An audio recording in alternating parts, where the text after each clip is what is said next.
আজকে যে মামলাটার জন্য আমার বাবা শেখ মোহাম্মদ জাকির হোসেনকে অ্যারেস্ট করা হয়েছে, এই মামলাটা সম্পূর্ণ একটা মিথ্যা মামলা। মিথ্যা মামলা।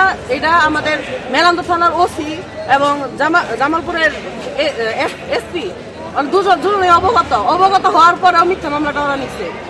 মিথ্যা মামলা নেওয়ার পরে আজকে তারা আটকাইছে, কিন্তু জামিন নামঞ্জুর করছে। কিন্তু ওই দিন যে ঘটনা তারিখ তারা বসাইছে, ওই ঘটনার দিন আমার বাবা ঢাকা মেডিকেলে চিকিৎসারত অবস্থায় ছিল।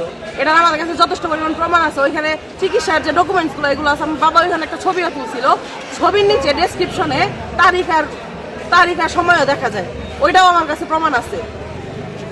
পরে আজকে অ্যারেস্ট করার পরে গ্রামের মানুষ যখন শুনছে, গ্রামের মানুষের নামে এই মামলায় মিথ্যা আসামি দিছে। দেওয়ার পর গ্রামের মানুষ সবাই ছুটে আসছে। আসার পরে হলো যদি এখানে বিশৃঙ্খলা সৃষ্টি করে, এর জন্য আল্লাহ আমি সবাইকে কোর্টের বাইরে বসাইছি যে আপনারা বসেন। বসানোর পরে আমি ভিতরে ঢুকতে লাগছি। ঢুকার সময় আমার বড় ফুপুকে সহ আমাকে ধাক্কা দিয়ে, আমার বড় ফুপুর চুল ধরে ধাক্কা দিয়ে ফালাই দেয়। আমি আগাইতে লাগছে, আমার সহ ধাক্কা দিয়ে এক মহিলা পুলিশ ফালাই দিছে। ফালাই দেওয়ার পরে আমি অমনি আবার গেছি ভিতরের দিকে। যাওয়ার পরে এক মহিলা পুলিশ আমার তলপেটে লাথি মারার পরে আরেকজন হলো কলার চাইটা এরকম করে ধরছে। ধরার পরে আমি ধাক্কা দিয়ে সরাই দিতে লাগছি। তখন একজন